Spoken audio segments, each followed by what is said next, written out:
وَمَاذَا عَلَيْهِمْ لَوْ آمَنُوا بِاللَّهِ وَالْيَوْمِ الْآخِرِ وَأَنفَقُوا مِمَّا رَزَقَهُمُ اللَّهُ وَكَانَ اللَّهُ بِهِمْ عَلِيمًا۔ ترجمہ، اور اگر وہ اللہ اور قیامت پر ایمان لاتے اور اللہ کے دیے ہوئے رزق میں سے اس کی راہ میں خرچ کرتے تو ان کا کیا نقصان تھا، اور اللہ انہیں جانتا ہے۔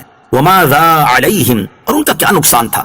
ناموری اور دکھاوے کے طور پر مال خرچ کرنے والوں کو تنبیہ کی جا رہی ہے کہ یہ اگر اللہ تعالیٰ پر اور آخرت پر صحیح ایمان لاتے اور اللہ عز و جل کے دیے ہوئے مال میں سے اس کی رضا و خوشنودی حاصل کرنے کے لیے خرچ کرتے تو اس میں سراسر ان کا نفع ہی تھا۔ معلوم ہوا کہ راہ خدا میں خرچ کرتے وقت اللہ تعالیٰ کی رضا اور ثواب حاصل کرنے کی نیت ہونی چاہیے، بصورت دیگر عمل ضائع ہو جائے گا اور اس پر سزا بھی ملے گی۔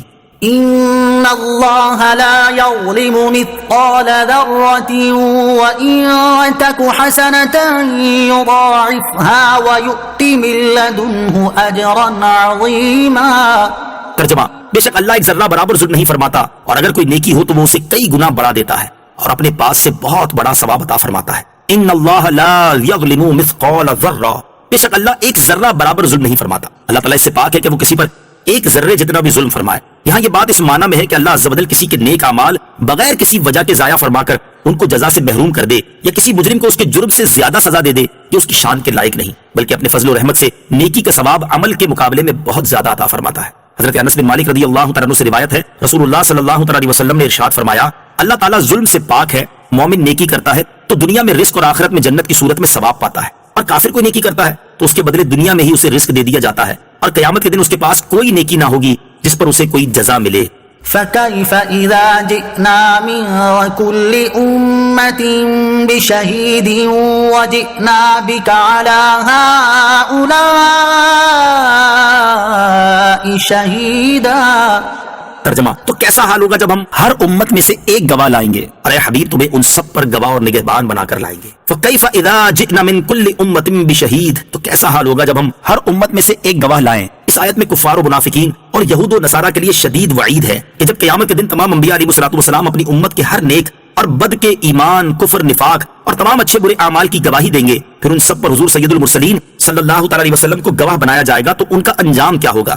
قیامت کے دن دی جانے والی اس گواہی کی تفصیل سورہ بقرہ کی آیت نمبر 143 کے تحت گزر چکی ہے۔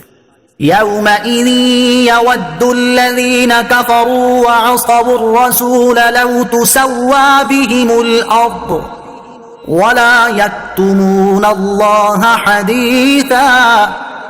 ترجمہ، اس دن کفار اور رسول کی نافرمانی کرنے والے تمنا کریں گے کہ کاش انہیں مٹی میں دبا کر زمین برابر کر دی جائے، اور وہ کوئی بات اللہ سے چھپا نہ سکیں گے۔ یومئذ یود الذین کفروا، اس دن کافر تمنا کریں گے قیامت کے دن کی ہولناکی اور اپنے اعمال کا بدلہ دیکھ کر کفار تمنا کریں گے کہ کاش ہمیں پیدا ہی نہ کیا گیا ہوتا، کاش زمین پھٹ جائے اور ہم اس میں دفن ہو جائیں، کاش ہمیں بھی جانوروں کی طرح مٹی کر دیا جاتا۔ پھر جب ان کی خطاؤں پر باز پرس ہوگی تو قسمیں کھا کر کہیں گے کہ اے ہمارے رب، ہم مشرک نہ تھے۔ تب ان کے منہ پر مہر لگا دی جائے گی، پھر ان کے اعضاء بول اٹھیں گے اور سب اعمال بیان کر دیں گے۔ اس طرح یہ اپنی پوری کوشش کے باوجود اللہ تعالیٰ سے کوئی بات بھی چھپا نہ سکیں گے۔ اللہ تعالیٰ کے عذاب سے ہر ایک کو ڈرنا چاہیے۔ یہ آیت تو کافروں کے بارے میں نازل ہوئی، لیکن بہرحال دنیا میں تو ہر آدمی کو اللہ عز و جل کے عذاب سے ڈرنا چاہیے۔ یہی وجہ ہے کہ قیامت کی ہولناکی اور عذاب جہنم کی شدت کے پیش نظر ہمارے اکابر اسلاف اور بزرگان دین بھی تمنا کرتے تھے کہ کاش وہ پیدا ہی نہ ہوئے ہوتے۔ امیر المومنین حضرت ابوبکر صدیق رضی اللہ تعالیٰ عنہ نے ایک بار پرندے کو دیکھ کر ارشاد فرمایا، اے پرندے، کاش میں بھی تمہاری طرح ہوتا اور مجھے انسان نہ بنایا جاتا۔